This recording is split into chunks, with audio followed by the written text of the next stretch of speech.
বিসমিল্লাহির রহমানির রহিম। আমি বখতিয়ার হোসেন, সহকারী শিক্ষক, বিজ্ঞান, হাসনাবাদ উচ্চ বিদ্যালয়।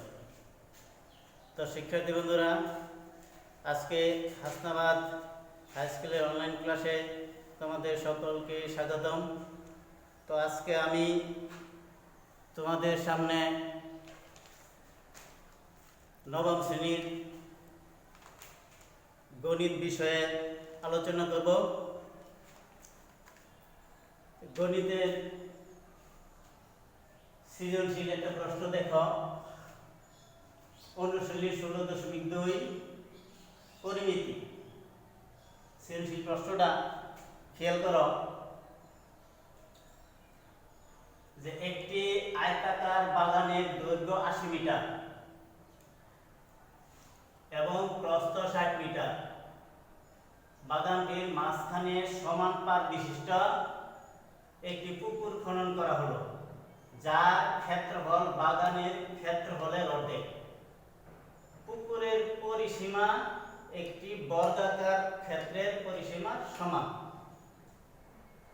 অতিরিক্ত তুণ্ড উঠাও এবং প্রশ্ন ক, আয়তাকার বাগানের কর্ণের দৈর্ঘ্য নির্ণয় করো।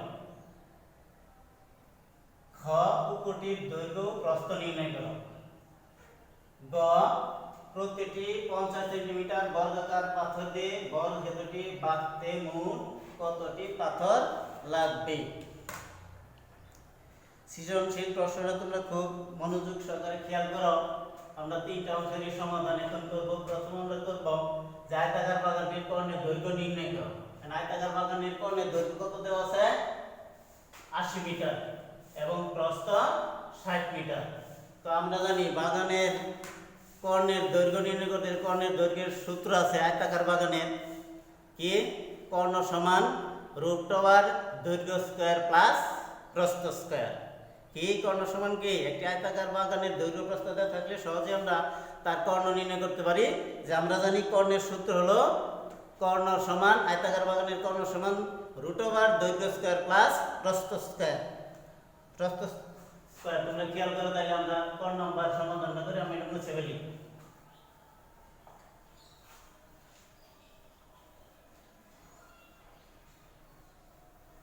ক নম্বর সমাধানকে যে আয়তাকার বাগানটির কর্ণের দৈর্ঘ্য নির্ণয় করো। ক, তো দেওয়া আছে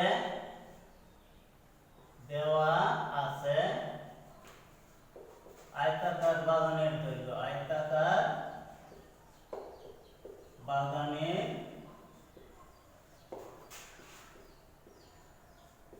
দৈর্ঘ্য 80 মিটার। আয়তাকার বাগানের প্রস্থ 40 মিটার। তাহলে আমরা কি জানি? আয়তাকার বাগানের কর্ণ সূত্রটা অতএব আয়তাকার বাগানের কর্ণ সমান √ওভার দৈর্ঘ্য স্কয়ার প্লাস প্রস্থ স্কয়ার। তো আমরা জানি আয়তাকার বাগানের দৈর্ঘ্য কত? 80 মিটার।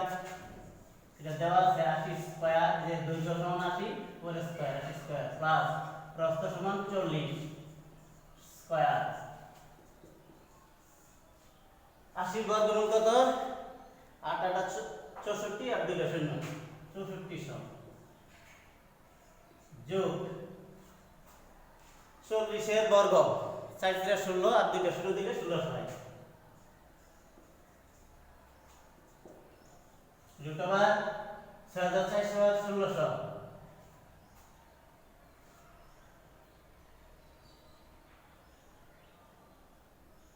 যোগ করলে কত হয়? 0 0 6 আর 4 10 এর 0 হাতের 1 1 আর 1 2 2 আর 4 2 আর 6 কত? 8।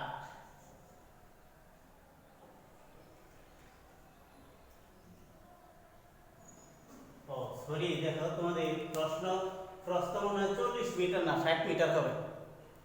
প্রস্থটা 40 মিটার না, কত হবে 60। এই 40 এর জায়গা উদ্দীপকে লেখা 40 এর জায়গা কত 60, তাহলে আমরা কত লিখব 60, এখানে লিখব 60, তাহলে 6 কত 36, 6 দুইটা শূন্য, এই যে শূন্য শূন্য এই শূন্য শূন্য 6 আর 4 10 এর শূন্য, হাতের 1 3 আর 4 4 আর 6 10, তাহলে কত হয় 1 10 এর শতক হাজার লক্ষ, 1 লক্ষ। 1 লক্ষের বর্গমূল কত হয় 100। 1 লক্ষের বর্গমূল কত হয় 100।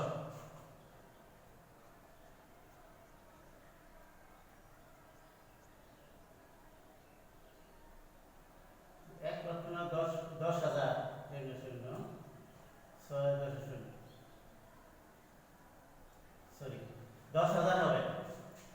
এই শূন্য শূন্য শূন্য এই শূন্য শূন্য শূন্য 6 আছে 10 শূন্য, তাহলে 4 আছে 10, এইলো 10,000। 10,000 বর্গমূল হলো 100।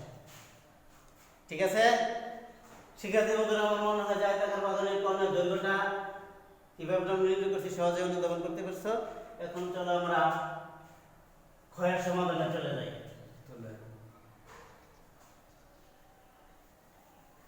ক্ষয়ের সমাধানটা কি আমাদের নির্ণয় করতে হবে? ক্ষয়ে লেখা আছে যে পুকুরের দৈর্ঘ্য প্রস্থ, পুকুরের দৈর্ঘ্য প্রস্থ নির্ণয় করো। তাহলে লেখো যে দেওয়া আছে বাগানের দৈর্ঘ্য, অর্থাৎ আয়তাকার বাগানের দৈর্ঘ্য 80 মিটার, বাগানের প্রস্থ 60 মিটার। এটা উদ্দীপকে দেওয়া আছে। আমাদের নির্ণয় করতে হবে। উদ্দীপকে বলা হয়েছে যে আয়তাকার বাগানের মাঝখানে চতুর্দিকে সমান পার বিশিষ্ট একটি পুকুর খনন করা হলো। তাহলে আমাদের পুকুরের দৈর্ঘ্য প্রস্থ নির্ণয় করতে হলে পুকুর কি করতে হবে? যেহেতু বাগানের ভিতরে একটা পুকুর খনন করা হয়েছে, তাহলে মনে করো এটা একটা আয়তাকার বাগান। এটা কি আয়তাকার বাগানের ভিতরে সমান পার বিশিষ্ট চতুর্দিকে সমান পার বিশিষ্ট একটি পুকুর খনন করা হলো। দেখো খেয়াল করো বোর্ডে, এই আমরা এই 80 মিটার এটা হলো বাগান, আয়তাকার বাগান, আর 60 মিটার হলো আয়তাকার বাগানের দৈর্ঘ্য, এটা আয়তাকার বাগানের প্রস্থ। তাহলে চারদিকে সমান পার বিশিষ্ট একটি পুকুর, সমান পার চারদিকে সমান পারটা আমাদের পারের দৈর্ঘ্যটা এইটুকু দৈর্ঘ্য, এইটুকু দৈর্ঘ্য ধরলাম x, এইদিকেও x, যেহেতু চতুর্দিকে সমান হবে, এইদিকে x, এইদিকেও x, এই যে চতুর্দিকে সমান পার বিশিষ্ট একটি পুকুর খনন। তাহলে সমান পারটা দৈর্ঘ্য ধরলাম কত আমরা x মিটার। তাহলে ধরি পুকুর পাড়ের বিস্তার, পুকুর পাড়ের বিস্তার সমান x মিটার। এখন খেয়াল করো শিক্ষার্থী বন্ধুরা, এই চিত্রের দিকে যে বাগানের ভিতরে সমান পার বিশিষ্ট পুকুর খনন করা হলো আমাদের। তাহলে পুকুরের দৈর্ঘ্য কি? এর থেকে এইটুকু দূর দিল পুকুরের দৈর্ঘ্য, আর এতটুকু হলো পুকুরের প্রস্থ। তাহলে এই বাগান থেকে যদি আমরা পুকুরের চারদিকে যে পুকুর পাড়ের বিস্তার, অর্থাৎ পুকুরের পাড়টা কতটুকু মোটা, এই বিস্তারটা মোটা বোঝাইছে, এই মোটাটা চতুর্দিকে সমান, পাড়টা চতুর্দিকে সমান বিস্তার। তাইলে আমাদের পুকুরের দৈর্ঘ্য নির্ণয় করতে হলে আমাদেরকে পুকুর দুই দিকে পুকুরের বিস্তারটা বাদ দিতে হবে।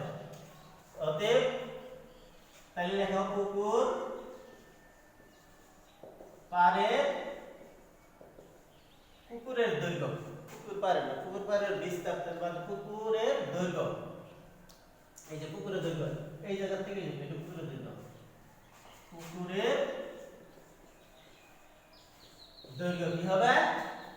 এই পুরাটা এই জায়গা থেকে এই জায়গায় একটু বাগানের দৈর্ঘ্যতে দুই পাশে পাড়ের দৈর্ঘ্য x আর x বাদ দিলে থাকবে 80 বিয়োগ 2x, অর্থাৎ এই পুকুরের দৈর্ঘ্য পেলাম আমরা 80 বিয়োগ 2x মিটার। পুকুরের প্রস্থ কি পাইলাম অনুরূপভাবে এই প্রস্থ বাগানের থেকে পুকুরের প্রস্থ বার করতে হলে আমরা এই 60 মিটার থেকে বিস্তার দুই দিকের এই x এবং x বাদ দিলে কি 2x মিটার। তাহলে আমরা পুকুরের দৈর্ঘ্য প্রস্থ পাইলাম কত দৈর্ঘ্য 80 বিয়োগ 2x মিটার, প্রস্থ হলো এই 60 মাইনাস 2x মিটার। তো শিক্ষার্থী বন্ধুরা খেয়াল করো চিত্রের দিকে। তাহলে আমরা পুকুরের দৈর্ঘ্য প্রস্থ পাইছি। প্রশ্নের মধ্যে বলছে যে পুকুরের দৈর্ঘ্য বাগানের দৈর্ঘ্যের পুকুরের ক্ষেত্রফল বাগানের ক্ষেত্রফলের অর্ধেক। পুকুরের ক্ষেত্রফল বাগানের ক্ষেত্রফলের অর্ধেক। তাহলে আমরা বাগানের দৈর্ঘ্য প্রস্থ দেওয়া আছে, তাহলে আমরা বাগানের ক্ষেত্রফল নির্ণয় করি। অতএব বাগানের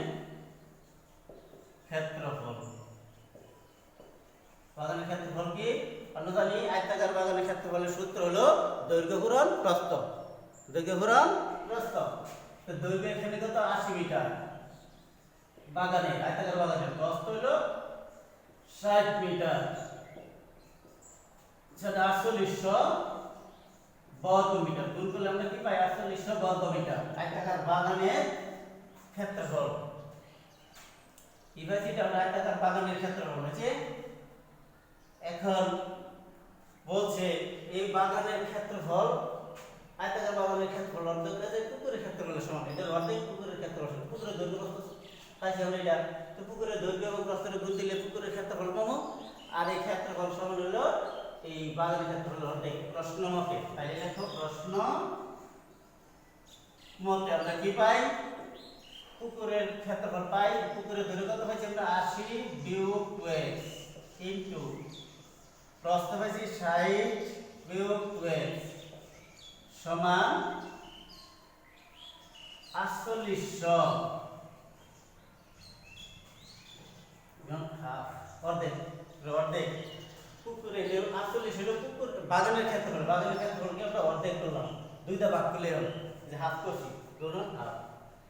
হাফটা গুণন করলে হবে বা দুইটা সরাসরি 48 ভাগ করলে হবে। এখন আমরা এই পক্ষটা গুণ করে আমরা x এর মান নির্ণয় করব। খেয়াল করো আমরা গুণটা খুব মনোযোগ সহকারে খেয়াল করো। এই 80 দিয়ে 60 এর গুণ করো, গুণ করলে সেটা 48 দুইটা শূন্য 4800। এই 80 দিয়ে আবার মাইনাস 2x এর গুণ করো, প্লাস মাইনাস মাইনাস 80 দিয়ে 2 এর গুণ করে 80 দুগুণে 160 x। এখন মাইনাস 2x দিয়ে 60 এর গুণ করো, মাইনাসে প্লাসে মাইনাস 60 দুগুণ 120 x। এখন এই মাইনাসে মাইনাসে প্লাস 2 দুগুণে 4 x x এর গুণ করলে x স্কয়ার ইকুয়াল টু 2 দ্বারা 48 এর ভাগ করলে 2400। ভাগ করলে কত হবে 2400। এখানে আমরা 2400 লিখতে পারি। এখন দেখো বা 4800 বিয়োগ 160 আর 120 যোগ করলে কত হয় 280x প্লাস 4x স্কয়ার। ডান পাশে প্লাসের 2400, বাম পাশে 60 চেঞ্জ করে নিয়ে আসি হবে মাইনাসের 2400 ইকুয়াল টু 0 সমান 0। তাহলে শিক্ষার্থী বন্ধুরা আমার মনে হয় তোমরা গুণটা বুঝতে পারছো, আর এটা 60 চেঞ্জ করছি এটা বুঝতে পারতেছো। মনোযোগ সহকারে খেয়াল করো আমরা কিভাবে পুকুরের দৈর্ঘ্য এবং প্রস্থ নির্ণয় করি। তো দেখো এখন বা এই 4x স্কয়ারটা যে প্লাসেরটা আগে নিয়ে আসি 4x স্কয়ার আর 48 থেকে 2400 চলে গেলে আর থাকবো প্লাসের 2400 আর এর মাইনাসের 280 এক্সট্রা লিখে আগে মাইনাসের 280x 2400 থেকে 4800 থেকে 2400 চলে গেলে থাকবে প্লাসের আরো 2400 অর্থাৎ 2400 ইকুয়াল টু 0 বা ঠিক আছে বন্ধুরা খেয়াল করো আমরা এখানে কি করছি যোগ বিয়োগ করছি। তো 4x স্কয়ার আগে আছে মাইনাসের 280x প্লাস 2400 হলো প্লাসের 48 প্লাস আর 24 মাইনাস আর 48 হাজার 24 গেলে থাকে প্লাস 24 এই দুটো যোগ। এখন আমরা ওই পক্ষকে 4 দিয়ে ভাগ করি। 4 দিয়ে ভাগ করলে হবে x square minus 4 7 28 70x plus 4 6 24 600 equal to 0 বা এখন এটাকে আমরা মিডল টার্ম ফ্যাক্টর করব। আর কিভাবে মিডল টার্ম ফ্যাক্টর করব নিশ্চয়ই তোমরা অবগত আছো, যেহেতু মিডল টার্ম ফ্যাক্টর এইটা আলোচনা আছে, 9 এ তোমাদের আলোচনা করা হয়েছে। তাহলে সহজে তোমরা এটা বুঝতে পারবে মিডল টার্ম ফ্যাক্টর কিভাবে সমাধান করতে হয়। তাহলে 600 দিয়ে x এর গুণ করলে 6x স্কয়ার, 6x স্কয়ার কে এমন দুইটা অংশে ভাগ করা যায়, দুইটার যোগফল 70x এবং গুণফল 600 হয়।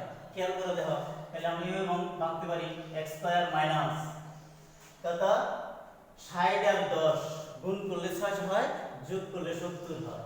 তাহলে আমরা লিখতে পারি মাইনাসের 60x মাইনাসের 10x প্লাস 600 ইকুয়াল টু 0 বা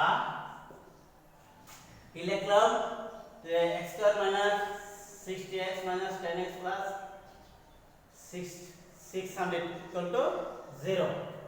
এখন এটাকে আমরা কমন নিই, x কমন নিই দুইটা থেকে, x মাইনাস 60 মাইনাস 10 কমন নাও, তারপর x প্লাস মাইনাসে মাইনাস এই 10 10 60 রাখলে 60 ইকুয়াল টু 0 বা x minus 60 x minus 60 common নাও থাকে বাইরে x মাইনাস 10 ইকুয়াল টু 0। ঠিক আছে বন্ধুরা, খেয়াল করো যে আমরা কিভাবে পুকুরের দৈর্ঘ্য নির্ণয় করব। পুকুরের দৈর্ঘ্যটা আমরা কি ধরছিলাম x, তাহলে দেখো তাহলে x minus 60 into x minus 10 equal to 0। তাহলে দুইটা দুটো 0, তাহলে আমরা লিখতে পারি অতএব x minus 60 is equal to 0 অথবা x minus 10 is equal to 0। অতএব x ইজ ইকুয়াল টু 10, এখানে লিখব অতএব x ইজ ইকুয়াল টু 60। ঠিক আছে বন্ধুরা, খেয়াল করো তাহলে আমরা x এর মান আমরা দুইটা পাইছি, একটা হলো 10 আর একটা হলো 60। কিন্তু এখানে 60টা গ্রহণযোগ্য হবে না, কারণ কি, কারণ 60 মিটার বাগানের প্রস্থই 60 মিটার, তাহলে বাগানের ভিতরে পুকুরের বিস্তার তো বাগানের প্রস্থতে বড় হতে পারে না, এই জন্য এটা আমাদের গ্রহণযোগ্য না, ইহা গ্রহণযোগ্য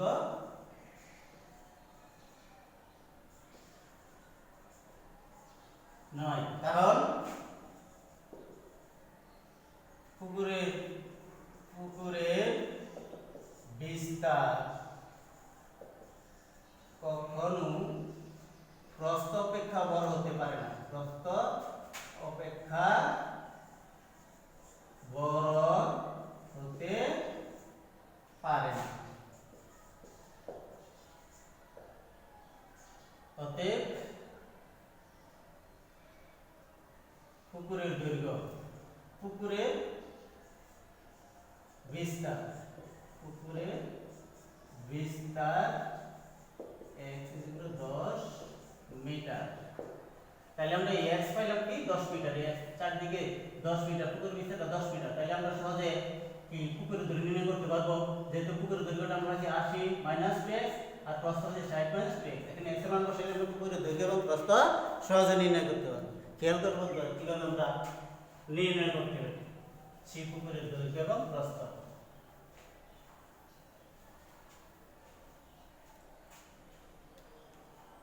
অতএব পুকুরের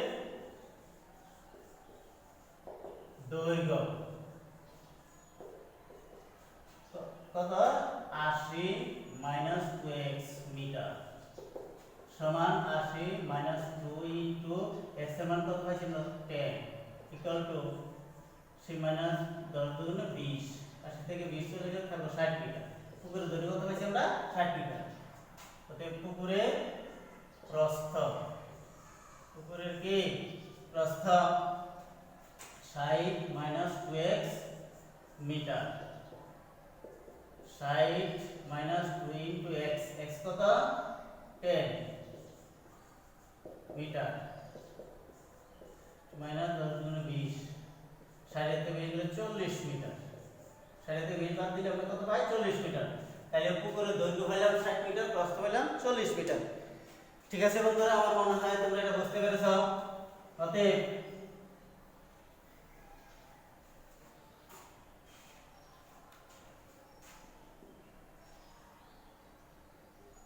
অ্যানসার আমরা লিখতে পারি পুকুরের দৈর্ঘ্য 60 মিটার এবং প্রস্থ 40 মিটার। ধন্যবাদ শিক্ষার্থী বন্ধুরা, আমরা সমস্যার সমাধান করলাম। আশা করি তোমরা বুঝতে পেরেছো। এখন খেয়াল করো 2 নম্বর প্রশ্নের সমাধান আমরা কিভাবে করি। 2 নম্বর প্রশ্নের সমাধান কি চাইছে যে উদ্দীপিত বলা হয়েছে যে একটি পুকুরের পরিসীমা একটি বর্গাকার ক্ষেত্রের পরিসীমার সমান। পুকুরের পরিসীমা বর্গাকার ক্ষেত্রের পরিসীমার সমান। তাইলে গ নম্বর প্রশ্ন চাইছে যে যদি প্রতিটি 50 সেন্টিমিটার বর্গাকার পাথর দিয়ে বর্গক্ষেত্রটি বাঁধতে মোট কতটি পাথর লাগবে। গ নম্বর প্রশ্ন যে প্রতিটি 50 সেন্টিমিটার বর্গাকার পাথর দিয়ে বর্গক্ষেত্রটি বাঁধতে মোট কতটি পাথর লাগবে, এটা হলো গ নম্বর প্রশ্ন। তাইলে খেয়াল করো যে আমরা পুকুরের পরিসীমার সাথে কার সম্পর্ক, একটি বর্গক্ষেত্রের পরিসীমার সম্পর্ক। তাহলে আমরা পুকুরের পরিসীমা নির্ণয় করি, তারপর পুকুরের পরিসীমা যদি আমরা নির্ণয় করতে পারি তাহলে বর্গক্ষেত্রের পরিসীমা পাবো। যেহেতু বলা আছে পুকুরের পরিসীমা এবং বাগানের পরিসীমা দুইটা সমান, তো লেখক খ হতে পাই পুকুরের দৈর্ঘ্য কত 60 মিটার, পুকুরের প্রস্থ 40 মিটার।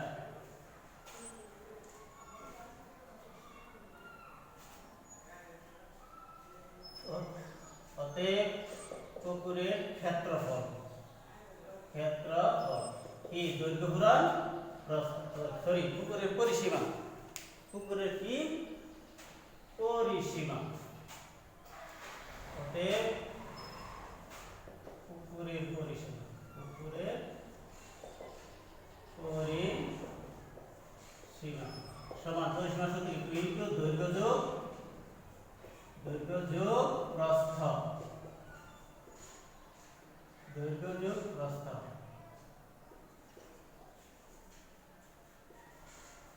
সমান 2 ইনটু দৈর্ঘ্য কত মিটার 60 যোগ 60 মিটার আর প্রস্থ 40 মিটার। 2 ইনটু 60 আর 100 দুগুণে 200। তাহলে আমরা পুকুরের পরিসীমা 200 মিটার আছে। তাহলে পুকুরের পরিসীমা যেটা বর্গক্ষেত্রের পরিসীমা একই, অতএব আমরা লিখতে পারি বর্গক্ষেত্রের পরিসীমা 200 মিটার। অতএব বর্গক্ষেত্রটি পরিসীমা সমান 200 মিটার। পুকুরের পরিসীমা বর্গক্ষেত্রের পরিসীমা সমান, যার জন্য আমরা পুকুরের পরিসীমা যেহেতু 200 তাহলে বর্গক্ষেত্রের পরিসীমা 200 হবে, এটা বলা আছে প্রশ্নের মধ্যে। যেহেতু বর্গক্ষেত্রের পরিসীমা 200 মিটার তাহলে সহজে আমরা বর্গক্ষেত্রটির এক বাহুর দৈর্ঘ্য আমরা নির্ণয় করতে পারবো, কারণ আমরা জানি বর্গক্ষেত্রের 4 বাহু সমান এবং 4 বাহুর যোগফল হলো গিয়া এই 200। অতএব বর্গক্ষেত্রটির বাহুর দৈর্ঘ্য সমান কত 200 বিভাগ 4, অর্থাৎ 200 এর 4টা ভাগ করলে আমরা কত পাই 4 × 20 50 তাহলে আমরা বর্গক্ষেত্রটির বাহুর দৈর্ঘ্য পেলাম 50 মিটার। তাহলে বর্গক্ষেত্রের ক্ষেত্রফল কত পাবো? অতএব বর্গক্ষেত্রটির ক্ষেত্রফল কি আমরা জানি বর্গক্ষেত্রের ক্ষেত্রফল এর সূত্র হলো বাহু স্কয়ার। বাহু স্কয়ার, বাহুর দৈর্ঘ্য স্কয়ার কি হয়? তাহলে যেহেতু বর্গক্ষেত্রের বাহুর দৈর্ঘ্য 50 মিটার, তাহলে আমরা বর্গক্ষেত্রের ক্ষেত্রফল লিখতে পারি 50 স্কয়ার বর্গ মিটার সমান 50 আর 50 গুণ করলে কত হবে? 5 25 2500 বর্গ মিটার। তাহলে আমরা বর্গক্ষেত্রের ক্ষেত্রফল পেয়ে গেছি কত? 2500 বর্গ মিটার। তো সেক্ষেত্রে বন্ধুরা খেয়াল করো, আমাদের প্রশ্নে বলা আছে যে 50 সেন্টিমিটার দৈর্ঘ্যের একটি বর্গাকার পাথর দিয়া বর্গক্ষেত্রটি বাঁধতে মোট কতটি পাথর লাগবে? 50 সেন্টিমিটার দৈর্ঘ্যের একটি বর্গাকার পাথর দেয়, তাহলে পাথরের বর্গাকার পাথরের দৈর্ঘ্য দেওয়া আছে কত? 50 সেন্টিমিটার। তাহলে আমরা পাথরের ক্ষেত্রফল নির্ণয় করতে হবে, বর্গাকার পাথরটির ক্ষেত্রফল আমাদের নির্ণয় করতে হবে। প্রশ্নের মধ্যে দেওয়া আছে বর্গাকার পাথরের দৈর্ঘ্য, বর্গাকার পাথরের দৈর্ঘ্য 50 সেন্টিমিটার। তো সেক্ষেত্রে বন্ধুরা যেহেতু সবগুলো মিটারে, তাহলে আমরা বর্গাকার পাথরের দৈর্ঘ্য 50 সেন্টিমিটার থেকে আমরা মিটারে প্রকাশ করব। তাহলে আমরা জানি 100 সেন্টিমিটারে 1 মিটার। তাহলে আমরা 50 কে 100 দিয়ে ভাগ করলে কি হবে? মিটার হবে। 50 কে 100 ভাগ করলে 0.5 মিটার। তাহলে বর্গাকার পাথরের দৈর্ঘ্য হয়েছে কত? বর্গাকার পাথরের বাহুর দৈর্ঘ্য, বর্গাকার পাথরের দৈর্ঘ্য বলতে বর্গাকার পাথরের এক বাহুর দৈর্ঘ্য 50 সেন্টিমিটার। বর্গাকার পাথরের, তাহলে বর্গাকার পাথরের ক্ষেত্রফল, বর্গাকার পাথরের ক্ষেত্রফল কত হবে? বর্গাকার পাথরের এক বাহুর দৈর্ঘ্য 50 সেন্টিমিটার দেওয়া আছে, তাহলে ক্ষেত্রফল হলো 0.5 স্কয়ার বর্গ মিটার। 0.5 এর বর্গ কত? 5 অর্থাৎ 2 ঘর এটা দশমিক হবে, এটা বর্গ মিটার। 0.25 বর্গ মিটার, 0.25 বর্গ মিটার। এখন যেহেতু বর্গক্ষেত্র পাথরের ক্ষেত্রফল পাইছি এবং বর্গক্ষেত্রের ক্ষেত্রফল পাইছি, এখন আমরা সহজে যে বর্গ ক্ষেত্রটি পাথর দিয়ে বাঁধতে, বর্গাকার পাথর দিয়ে বাঁধতে কতটি পাথর লাগবে এটা আমরা সহজে এখন নির্ণয় করতে পারবো, যেহেতু বর্গাকার পাথরের ক্ষেত্রফল পাইছি এবং বর্গক্ষেত্রের ক্ষেত্রফল পাইছি। অতএব মোট পাথর লাগবে, মোট পাথর লাগবে বা প্রয়োজন হবে কত? বর্গক্ষেত্রটির ক্ষেত্রফল হলো 2500 বর্গ মিটার বাই, এর ভাগ করব আমরা 0.25 মিটার দিয়ে, বর্গ মিটার দিয়ে ভাগ করলে এটা হয় কত? 25 এর 0.25 ভাগ করলে আমরা দেখো 25 0.2 এর উপরে 2.0 দিয়ে নিচে 0.25, এই 25 এর ভাগ করলে কত হবে? 1, অর্থাৎ 1 দিয়ে 4টা শূন্য, এত 3। এই 25 দিয়ে আমরা 25 কে যদি ভাগ করি তাহলে 1 হবে আর এই 4টা শূন্য হবে 2 3 4, কত হয়? 1000টি। তাহলে 1000টি বর্গাকার পাথর দিয়ে বর্গক্ষেত্রটি বাঁধা সম্ভব। অতএব শিক্ষার্থী বন্ধুরা, আর মনে হয় তোমরা যে কাঙ্ক্ষিত ফল পেয়ে গেছো যে বর্গক্ষেত্রটি পাথর, বর্গাকার পাথর দিয়ে বাঁধতে কতটি পাথর লাগবে। অ্যানসার লেখো 1000টি পাথর। তো শিক্ষার্থী বন্ধুরা, আশা করি তোমরা আমার এই সৃজনশীল বুঝতে পেরেছো। আমি আমার যথাযথ চেষ্টা করছি তোমাদের বোঝানোর জন্য। তো তোমরা পরবর্তী ক্লাসের জন্য আরো ভালোভাবে প্রস্তুত দিবে, যে তোমরা যাতে সহজে বুঝতে পারো। তোমরা ভালো থেকো, সুস্থ থেকো, বাইরে বেরোলে মাস্ক পরে বের হবে, স্যানিটাইজার দিয়ে মাঝে মাঝে হাত ধুইবে এবং ভালো থেকে সুস্থ থাকে প্রত্যাশায় আজকে আমি আমার ক্লাস শেষ করলাম। ধন্যবাদ সবাইকে।